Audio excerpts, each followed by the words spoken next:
নমস্কার, শুভ সকাল।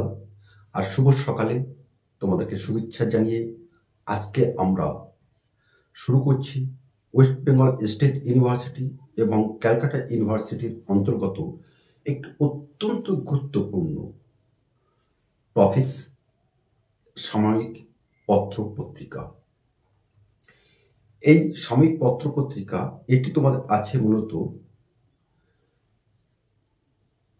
তৃতীয় সেমিস্টারের ফার্স্ট ইউনিটের মধ্যে। আর এই ফার্স্ট ইউনিটের এই প্রশ্নটা কিন্তু তোমাদের পরীক্ষা আসবেই, খুবই গুরুত্বপূর্ণ। সেই প্রশ্নটা হলো বাংলা গদ্যের বিকাশে এবং সমাজ সংস্কারে সাময়িক পত্রপত্রিকাগুলির ভূমিকা আলোচনা করো। অথবা প্রশ্নটা এইভাবে আসে, বাংলা গদ্য পরিশীলিত করার বিষয়ে দিগদর্শন থেকে বঙ্গদর্শন পর্যন্ত সাময়িক পত্রপত্রিকাগুলির ভূমিকা আলোচনা করো। এই প্রশ্নটা তোমাদের মূলত আসে। আর এবছরে তোমাদের ক্ষেত্রে কিন্তু ভীষণ গুরুত্বপূর্ণ এই প্রশ্নটা। সেই প্রশ্নটা তোমাদের সামনে আমরা একদম তথ্য ভিত্তিক ভাবে তুলে ধরব। আর এমনভাবে আমরা তুলে ধরব যাতে করে তোমরা আমার কথা শুনে তোমরা নোটটি তৈরি করতে পারো, কিংবা আমরা ডিসক্রিপশন বক্সে আমরা এই লিঙ্কটা দিয়ে দেবো। আমাদের যে শেষের কবিতা blog.com যে ওয়েবসাইট আছে সেটা আমরা ওখানে পেস্ট করে দেবো, তোমরা সেখান থেকেও নোটটা সংগ্রহ করে নিতে পারো। আর সেটা আলোচনা করার আগে তোমাদেরকে যে কথাটা আমরা বলে রাখি, এই মুহূর্তে যদি তুমি আমাদের চ্যানেলে এসে থাকো তাহলে আমাদের চ্যানেলটি সাবস্ক্রাইব করে আমাদের পাশে থাকবে, এবং বন্ধুরা যে সকল আমার পরমপ্রিয় ছাত্রছাত্রীরা আমাদের এই বৃহৎ পরিবারের সাথে জুড়ে আছো তারা তোমার বন্ধুর মধ্যে একটু শেয়ার করে দেবে। এইটুকু আশা প্রত্যাশা আমরা শেষের কবিতা পাঠকেন্দ্র এবং শেষের কবিতা সুন্দরবন ইউটিউব চ্যানেল বৃহৎ পরিবার, যেটি দুটি তিনটি রাষ্ট্রের সাথে সংযুক্ত, সেই পরিবার কিন্তু তোমার কাছ থেকে এটা আশা করে। তা তোমরা প্রশ্নটা এইভাবে অ্যাটেন্ড করবে যে আমরা জানি যে বাংলা সাহিত্য ও সমাজ সংস্কারের ক্ষেত্রে দিগদর্শন থেকে বঙ্গদর্শন পত্রিকাগুলির ভূমিকা ভীষণ গুরুত্বপূর্ণ। ঠিক এইভাবে লিখবে শুরুতে। আমরা জানি যে বাংলা গদ্যের সংস্কারের ক্ষেত্রে, সমাজ সংস্কারের ক্ষেত্রে দিগদর্শন থেকে বঙ্গদর্শন পত্রিকার ভূমিকা ভীষণ গুরুত্বপূর্ণ এবং এক যুগান্তকারী ঘটনা। শুধু তাই নয়, এই সময়কালে অর্থাৎ 1818 থেকে 1872 খ্রিস্টাব্দ পর্যন্ত এই সাময়িক পত্রপত্রিকাগুলি কেবলমাত্র তথ্য সরবরাহ করত না, এই তথ্য সরবরাহের পাশাপাশি তারা এই পত্রিকাগুলি বাংলা গদ্য সাহিত্য এবং জাতীয় চেতনার একটা বিপুল ভাবে উন্মেষ ঘটিয়েছিল। আর সেখানে আমরা দেখি ভূমিকাটা তোমরা ঠিক এইভাবে করবে। তারপরে লিখবে, সেখানে আমরা দেখি তিনটি পর্যায়ে এই যে সাময়িক পত্রপত্রিকাগুলির বিকাশ ঘটেছিল 1818 থেকে 1872 খ্রিস্টাব্দ পর্যন্ত, তিনটি পর্যায়ে এই ঘটনাটি ঘটেছিল। তার প্রথম পর্যায়, সেই সময়কালটা হলো 1818 থেকে 1840 খ্রিস্টাব্দ। সময়টা মনে রাখবে, প্রথম পর্যায় 1818 থেকে 1840 খ্রিস্টাব্দ পর্যন্ত। এই প্রাথমিক পর্যায়কে বলা হচ্ছে পথ প্রদর্শকের যুগ, যেখানে এই সাময়িক পত্র পত্রিকাগুলি পাঠকের কাছে, পাঠকের সামনে নানান তথ্য এই এবং বাংলা গদ্যকে এই পত্র পত্রিকাগুলির মধ্যে তুলে ধরার প্রয়াস গ্রহণ করেছিল। আর এই প্রয়াসের ফলে এই সময়কালের যে পত্রপত্রিকাগুলি ছিল সেগুলি প্রত্যেকটা পাঠকের মন জয় করে নেয়, এবং এই পত্রপত্রিকাগুলি পাঠকের হৃদয় জুড়ে অবস্থান করে। আর তার মধ্যে উল্লেখযোগ্য হলো আমাদের দিগদর্শন পত্রিকা, যে পত্রিকাটি মূলত 1818 খ্রিস্টাব্দে প্রকাশিত হয়। বলা যেতে পারে এটি, অর্থাৎ এই দিগদর্শন পত্রিকাটি হলো বাংলা ভাষায় প্রথম সাময়িক পত্রিকা। বাংলা ভাষায় প্রথম সাময়িক পত্রিকা, এটা কিন্তু মাসিক সাময়িক পত্রিকা, এটা কিন্তু মাথায় রাখবে। বাংলা ভাষায় প্রথম মাসিক সাময়িক পত্রিকা, এটা কিন্তু খুব গুরুত্বপূর্ণ তথ্য। আর এই পত্রিকাটি শ্রীরামপুর মিশন থেকে মিশনারিদের উদ্যোগে প্রকাশিত হয়, যার প্রধান উদ্দেশ্য ছিল স্কুল ভিত্তিক পাঠ্য জ্ঞান, বিশেষ করে ভূগোল, ইতিহাস এবং বিজ্ঞান চর্চার বিষয়ে আলোচনা করা।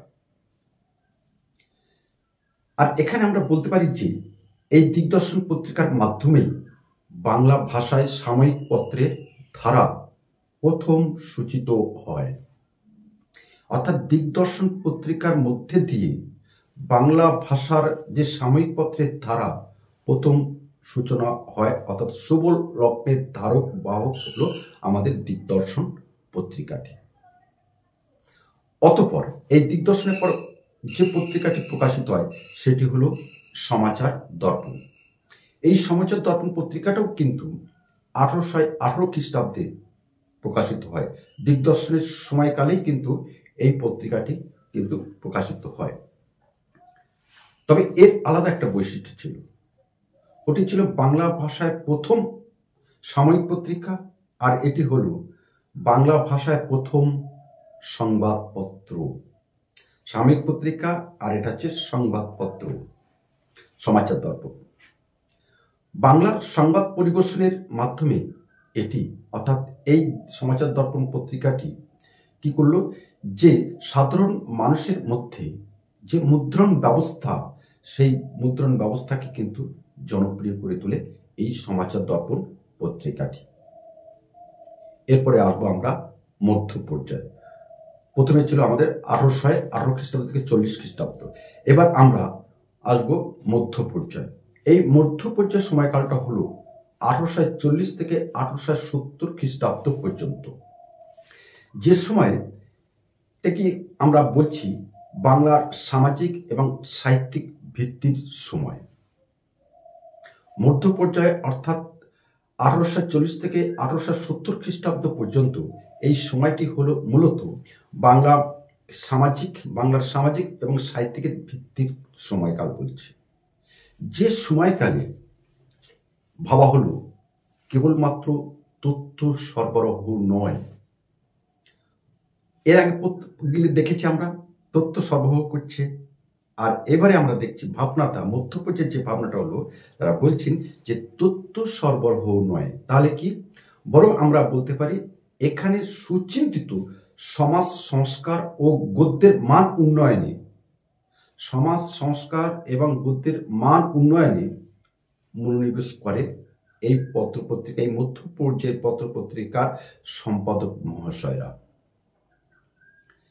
আর সেই যুগে অর্থাৎ মধ্যযুগে আমরা প্রথম যে পত্রিকাটি আত্মপ্রকাশ করে সেই পত্রিকাটি হল সংবাদ প্রভাকর। এই সংবাদপত্রটি 18 খ্রিস্টাব্দে প্রথম প্রকাশিত হয়, যার সম্পাদক ছিলেন ঈশ্বরচন্দ্র গুপ্ত। সংবাদ প্রভাকর, যার প্রথম সম্পাদক ছিলেন ঈশ্বরচন্দ্র গুপ্ত।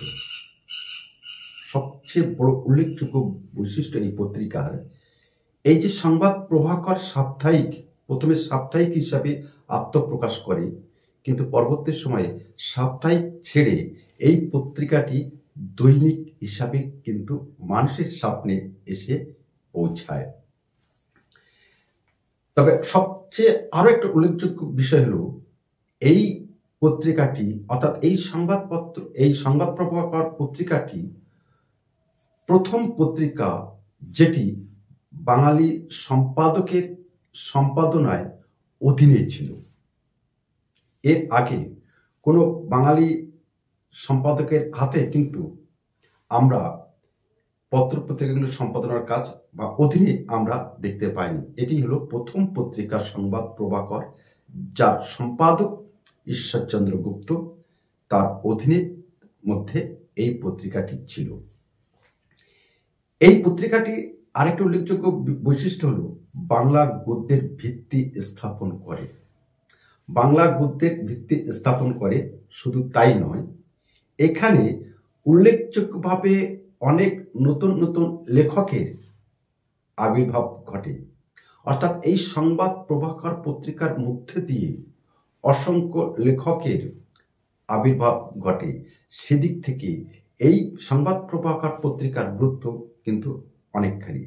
আজকে আমরা যে সকল লেখক লেখিকাদের আমরা জানি, তাদের অধিকাংশই কিন্তু এই সংবাদ প্রভাকরের হাত ধরে নিজেদেরকে কিন্তু বিকশিত করার একটা সুযোগ তারা পেয়েছিল, আর সেই সুযোগটি তারা কাজে লাগিয়ে নিজেদেরকে আত্মপ্রকাশ করে। সংবাদ প্রভাকরের পরে আমরা যে পত্রিকাটি আমরা পাই ধারাবাহিকভাবে সূত্রাকারে, সেটি হলো তত্ত্ববোধিনী পত্রিকা। যে পত্রিকাটি প্রথম আত্মপ্রকাশ করে 1843 খ্রিস্টাব্দে, যার সম্পাদক অক্ষয় কুমার দত্ত। সংবাদ প্রভাকর পত্রিকার পর আত্মপ্রকাশ করে 1843 খ্রিস্টাব্দে তত্ত্ববোধিনী পত্রিকা, যার সম্পাদক অক্ষয় কুমার দত্ত। এই সময়ে ব্রাহ্ম সমাজের মুখপত্র হিসাবে কাজ করত এই তত্ত্ববোধিনী পত্রিকাটি। এবার কিন্তু আমরা আসলাম ব্রাহ্ম সমাজের মধ্যে। ব্রাহ্ম সমাজের মধ্যে এই পত্রিকাটি অর্থাৎ তত্ত্ববোধিনী পত্রিকাটি তাদের মুখপত্র হিসাবে যাবতীয় কর্মকাণ্ড সম্পাদন করে থাকত। তবে এটি প্রথম বাংলা গদ্যকে অর্থাৎ এই তত্ত্ববোধিনী পত্রিকা বাংলা গদ্যকে যুক্তিনিষ্ঠ, পরিশীলিত এবং বিশুদ্ধ সাহিত্যিক রূপে আত্মপ্রকাশ করে, যেখানে সমাজ সংস্কার, বিজ্ঞান এবং দর্শনের আলোচনাকে উচ্চ স্তরে পৌঁছিয়ে নিয়ে যায়। আমরা দেখছি প্রথমে তথ্য, তারপরে সংবাদ, তারপর কিন্তু বাংলা গদ্যের যে বিষয়গুলো আছে একের পর এক গল্প উপন্যাস, সেগুলো কিন্তু আস্তে আস্তে ধাপে ধাপে চলে আসছে। আর তার পরিশীলিত অবস্থায় আস্তে আস্তে কিন্তু তার যুগ পরিবর্তন হচ্ছে, তার ধারাবাহিকতা পরিবর্তন হচ্ছে। পরিবর্তন হতে হতে কিন্তু আমরা আজকের যে সকল গল্প উপন্যাসগুলো পাচ্ছি, তার প্রত্যেকটির কিন্তু ভূমিকা এই সাময়িক পত্র পত্রিকাগুলির উপরে কিন্তু নির্ভর করে আজকে তারা দণ্ডায়মান। এরপরে আমরা দেখলাম বিবিধার্থ পত্রিকা, যে পত্রিকাটি আত্মপ্রকাশ করে 1851 খ্রিস্টাব্দে। বিবিধার্থ পত্রিকা অর্থাৎ বিবিধার্থ সংগ্রহ পত্রিকা, যে পত্রিকাটি আত্মপ্রকাশ করে 1851 খ্রিস্টাব্দে। এই সময়কালে এই পত্রিকাটির সবচেয়ে উল্লেখযোগ্য বৈশিষ্ট্য সচিত্র মাসিক পত্রিকা। এই বিবিধার্থ সংগ্রহ পত্রিকাটি হল সচিত্র মাসিক পত্রিকা।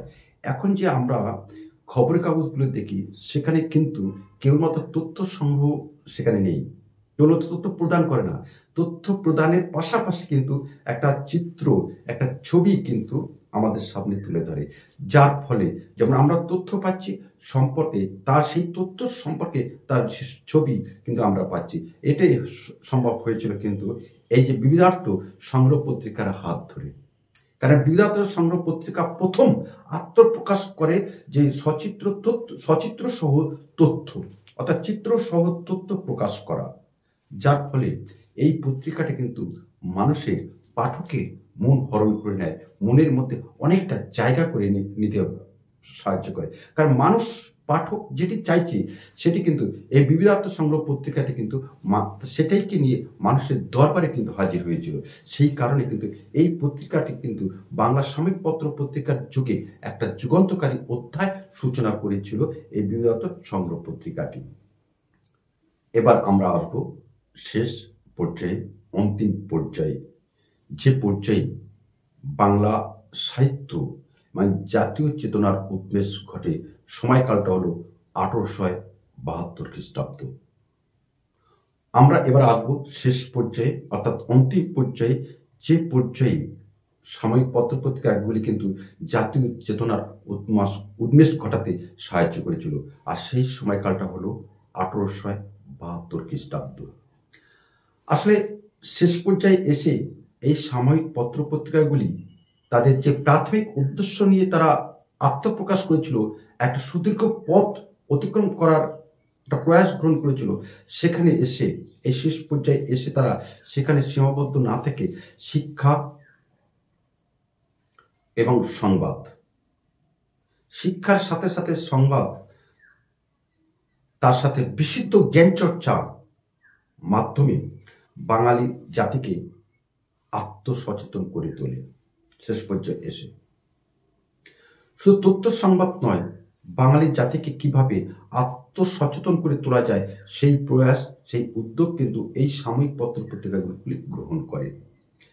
আর তারপরে সেই আত্মসচেতনার পর আমরা দেখি প্রথম আত্মপ্রকাশ করে তথ্য এবং সংবাদ প্রকাশের পাশাপাশি বাঙালি জাতিকে আত্মসচেতনভাবে স্বনির্ভর করার প্রয়াস যারা গ্রহণ করেছিল, যে সকল পত্রপত্রিকাগুলি শেষ পর্যায়ে এসে বাংলা সাময়িক পত্রপত্রিকার যুগে, তার মধ্যে অন্যতম হল বঙ্গদর্শন পত্রিকা, যে পত্রিকাটি 1872 খ্রিস্টাব্দে প্রথম আত্মপ্রকাশ করে, যার ধারক এবং বাহক হলেন বঙ্কিমচন্দ্র চট্টোপাধ্যায়।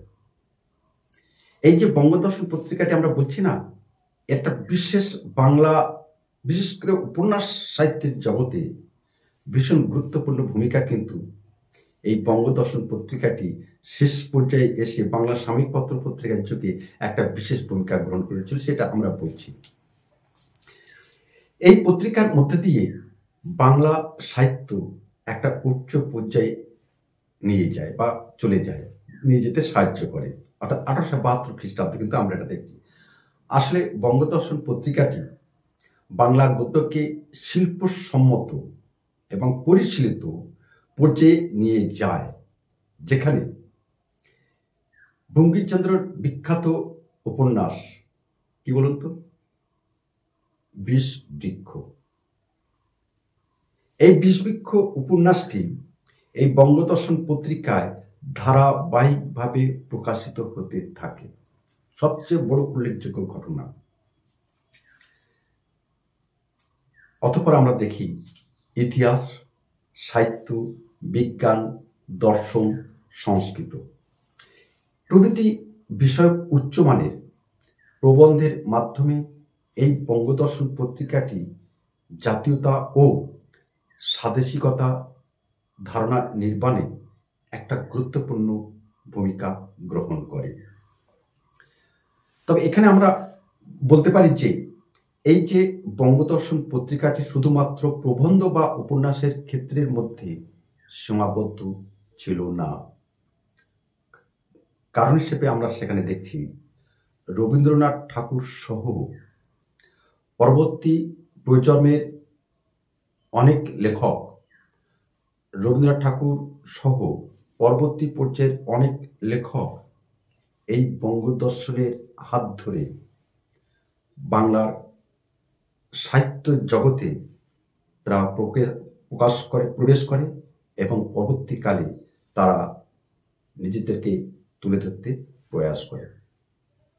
আর এই দিক থেকে আমরা বলতে পারি যে বাংলা সাময়িক পত্রপত্রিকাগুলি, অর্থাৎ দিগদর্শন থেকে বঙ্গদর্শন পর্যন্ত যে পত্রপত্রিকাগুলি আমরা দেখলাম, প্রত্যেকটি পত্রিকা ওই সময়কালের মধ্যে দাঁড়িয়ে অবস্থান করে একটা কিন্তু বাংলা গদ্যকে একটা সুন্দর একটা পর্যায়ে নিয়ে গিয়ে পাঠকের মন যেমন হরণ করে, তিনি পাঠকের মনে অনেকটা জায়গা দখল করে থাকে। তবে আমরা শেষে এই কথা বলতে পারি, তৎকালীন সময়ে যদি এই বাংলার সাময়িক পত্রপত্রিকাগুলি যদি উদ্ভব না ঘটত, তাহলে আমরা আজকের যুগে যে সকল লেখক সাহিত্যিকদের গল্প, উপন্যাস বা অন্যান্য বিষয়ে আমরা পড়ছি বা ছাত্রদের পাঠদান করাতে সাহায্য করছি, সেগুলো আদৌ পেতাম কিনা সন্দেহ হচ্ছিল। এটাই ছিল আজকের আমাদের আলোচ্য বিষয়। আর সেই আলোচ্য বিষয় যদি তোমাদের মনকে যদি আমরা বিন্দুমাত্র স্পর্শ করতে পারি, তাহলে অবশ্যই আমাদের চ্যানেলটি সাবস্ক্রাইব করে এবং বেল আইকনটি প্রেস করে অবশ্যই আমাদের পাশে থাকবে, এইটুকু আশা প্রত্যাশা নিয়ে আজকে শিশির কবিতা পাঠ কেন্দ্র এবং শিশির কবিতা সুন্দরবন ইউটিউব চ্যানেল থেকে আমি আসছি। নমস্কার, সবাই সুন্দর থেকো।